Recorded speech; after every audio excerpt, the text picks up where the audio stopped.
이런 거에 비하면 디아스의 집안은 재벌이었다고 봐야죠. 별명도 루비래요. 루비. 오늘 그녀를 만났어. 자, 이번에는 고작 23살의 나이에 맨시티의 핵으로 급부상한 후뱅 디아스의 성장 스토리에 대해 다뤄볼까 하는데요. 이 선수의 수비 스킬은 두말하면 잔소리 수준으로 엄청난 모습을 보여주고 있죠. 틀리면 그냥 들어 누워버리면서 공을 따내는 집념까지도 보여주고 있는 요즘입니다. 하지만 무엇보다 중요한 건 이 선수는 사실 팀 내에서 가장 많은 롱패스를 시도하는 선수들 중에 한 명이라는 점 때문인데요. 실제로 맨유와의 리그컵 경기와 첼시와의 리그전에서는 팀 내에서 가장 많은 롱패스를 기록하기도 했습니다. 맨시티는 롱패스에 특화된 센터백으로 라포르테를 보유하고 있는데, 재밌는 건 이 둘이 함께 나온 아스날과의 리그컵 경기에서는 라포르테가 13개, 디아스가 8개로 둘이 앞에 무려 21개의 롱패스를 기록하게 됩니다. 센터백들이 무슨 미드필더들보다 많이 하죠. 그리고 매번 하는 얘기지만 10m 미만의 패스는 패스로 안 쳐줍니다. 단순히 패스 성공률만 따지면 오타멘디도 1위 했던 적이 있습니다. 근데 우린 또 다른 팀들에 비해서 눈 높죠. 펩 때문에 패스만큼은 눈이 엄청 높습니다. 이렇게 생각해보면 센터백들이 모험적인 패스를 한다는 건 다시 막아야 되는 리스크가 있음에도 불구하고 다시 뺏으면 되지 뭐 라는 자신감에서 비롯된 거라고 보거든요. 물론 이건 라포르테와는 결이 다릅니다. 라포르테는 패스를 너무 잘하니까요. 근데 어쨌든 펩 축구에서는 센터백들이 패스를 성공하지 못하는 걸 두려워하면 안 돼요. 멀리 보고 길게 넣어주는 그 시도 자체가 대단하다는 겁니다. 점수를 높게 줘야 돼요. 이것만 봐도. 여기에 또 리더십까지 갖추고 있어서 뭐 벌써부터 수비진을 장악하고 있죠. 뭐 진두지 하는 모습을 보면은 뭐 그냥 콤판입니다. 이 선수의 앞날이 더 기대돼요. 정리하자면 수비 스킬, 리딩, 커맨딩, 패스, 리더십, 뭐 그리고 큰 경기에 강한 멘탈, 자신감, 피지컬 뭐 하나 빠지는 게 없습니다. 그냥 완벽 그 자체예요. 이대로만 가면 소문처럼 반다이크랑 어깨를 견줘도 손색 없는 프리미어리그 대표급 센터백으로 이름을 올리게 될 것 같다는 생각이 듭니다. 자, 그러면 이 선수는 어째서 인성부터 피지컬까지 완벽할 수 있을까에 대해서 궁금하지 않을 수가 없어요. 바로 시작해 보겠습니다. 후뱅 디아스의 모든 것 출발.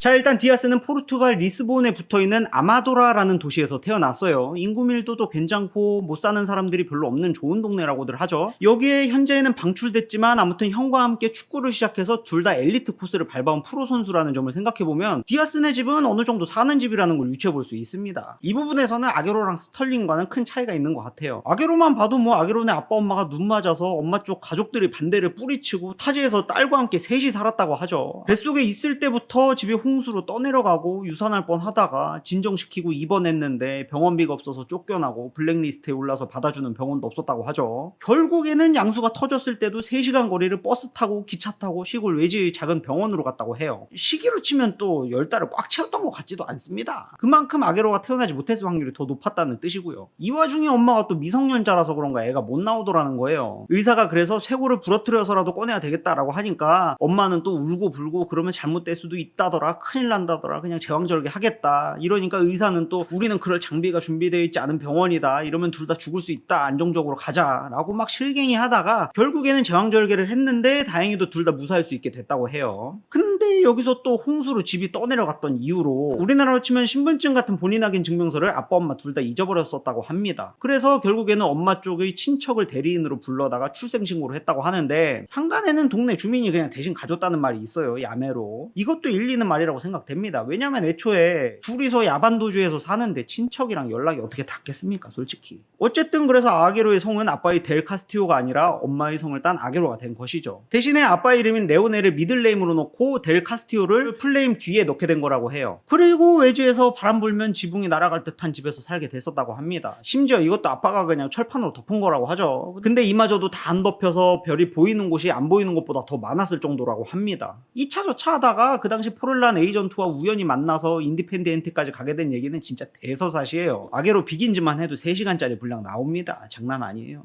아, 참고로 애초부터 아게로는 할아버지랑 산 적이 없습니다. 그렇기 때문에 쿤이라는 별명을 지어준 게 할아버지라는 소문은 잘못된 거예요. 애가 입을 땐 순간부터 엄마라는 말을 하기보다는 애니메이션 주인공이죠. 그 쿵쿰, 그거를 굼굼 뭐 이렇게 하니까 애가 귀여워서 동네 아저씨가 지어준 거라고 합니다. 여기에 또 스털링 얘기까지 하면 잠 못 자죠. 스털링도 성장 배경 장난 아닙니다. 아빠가 뭐 갱단들의 총에 맞아서 사망하기도 했었고 안타까운 사건들 진짜 많았습니다. 이런 거에 비하면 디아스의 집안은 재벌이었다고 봐야죠. 별명도 루비래요. 루비. 오늘 그녀를 만났어.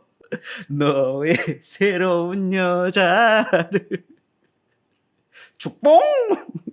아무튼 이남 이녀 사이에서 나고 자란 디와스와 그 가족들의 종교는 무슬림이라는 말이 있습니다. 아마도 마레주와 비슷한 종교일까요? 다른 건 모르겠지만 술은 잘 마시지 않을 것 같아서 좋긴 하네요. 무슬림 얘기를 해보자면 맨시티에는 야야 투레와 나세리가 또 무슬림이었죠. 여기서 한 가지 깨알 상식은 맨시티는 사실 맨체스터에 있는 개신교의 침묵 활동에서부터 시작된 거라고 합니다. 참 재밌죠? 초창기에는 종교적으로 굉장히 뿌리가 깊은 교회였다고 해요. 거슬러 올라가면 뭐 윌리엄 3세까지 나오고 그러는데 아무튼 이런 성격의 구단이 훗날에는 만수르가 구단주가 되고 뭐 팀의 에이스들이 무슬림이고 뭐 참 재밌습니다. 이런 거 보면. 근데 그 교파 자체가 당시에도 뭐 인종차별이나 성차별에도 강하게 반대해 왔었던 교파였다고 하니까 애초부터 낡은 사상은 아니었던 것 같아요. 그리고 이게 1870년도 얘기잖아요. 따지고 보면 이런 걸로 의미부여하는 것도 웃기긴 합니다. 그리고 맨체스터의 초창기 세인트 막스 처치의 웨스트고튼 멤버들은 훗날의 전투민족이죠. 랑카셔의 클럽이 맨체스터로 와서 맨체스터의 주인 자리를 빼앗아간 그 사건을 더 기분 나쁘게 볼 수 있다고도 생각합니다. 그게 메뉴죠.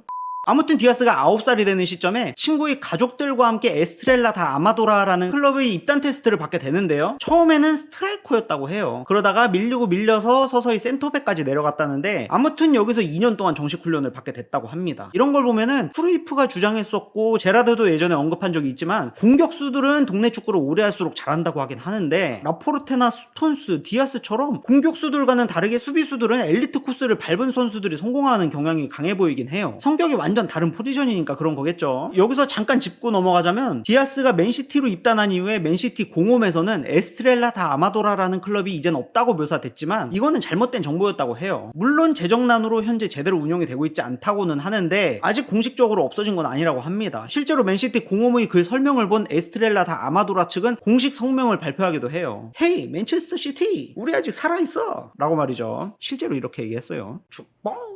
아무튼 이후 2008년도에 벤피카에서 입단 테스트를 받게 되는데 벤피카 측은 디아스의 신체 조건이 약간 떨어지는 대신에 패스 능력이 좋다고 판단해서 센터백보다는 미드필더로 뛰길 요구했다고 합니다. 그러니까 이때부터 패스를 잘했던 것 같아요. 실제로 당시 벤피카의 유소년 멤버들 중에서는 키가 작은 편에 속했었다고도 합니다. 근데 이 선수가 갑자기 실력과 함께 피지컬도 폭풍 성장을 하게 돼요. 키가 형보다 더 크게 되죠. 그래서 다시 센터백 자리로 돌아가게 된 거예요. 이후에 코치들은 디아스의 리더십을 보고 계속 놀라기도 했었다고 합니다.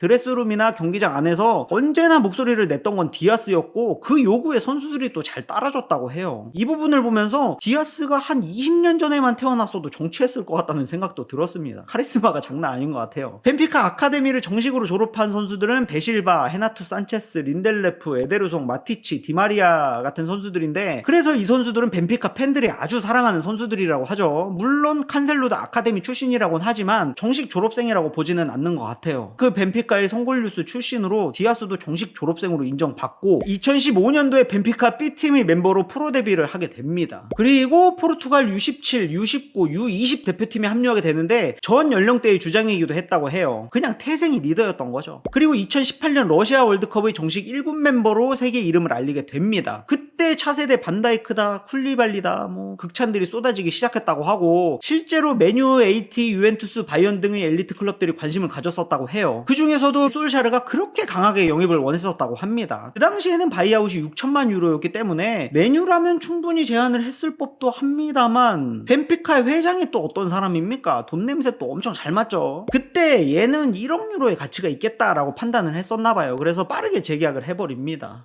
이후에 갑자기 코로나가 터졌고 여기에 이 당시 포르투갈의 거의 모든 빅클럽의 회장들이 탈세 및 횡령 혐의로 재판을 받는 불상사까지 벌어지면서 벤피카 회장 또한 입지가 상당히 곤란한 입장에 놓이게 돼요. 설상가상 챔피언스리그 조별예선 진출이 달린 PAOK와의 경기에서 패배를 하면서 엄청난 재정적 압박을 받게 됩니다. 벤피카의 회장은 디아스와 핵심 선수들을 지켜서 다음 이적 시장 때 비싸게 팔자라는 쪽이었다고 하는데 벤피카의 주주들은 생각이 좀 달랐다고 해요. 적자가 너무 심했으니까. 그래서 2020년 벤피카의 주주총회에서 디아스를 매각하자는 방향으로 결론이 났다고 합니다. 그게 맨시티에게 6,800만 유로로 판매하자는 의견이었던 거죠. 축봉!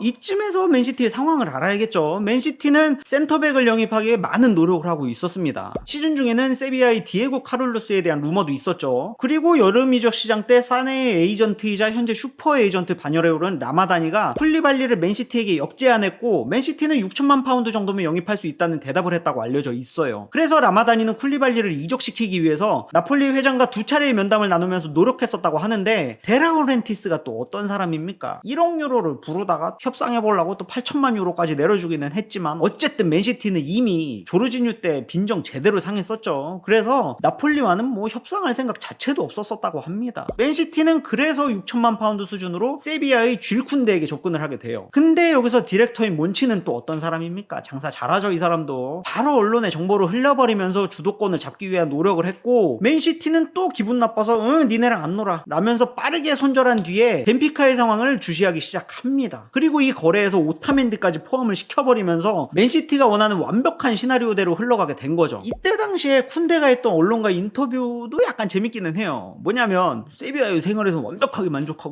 너무 좋은데 여름에는 또 너무 더워서 활동하기 어렵다 라는 말을 했으니까 말이죠.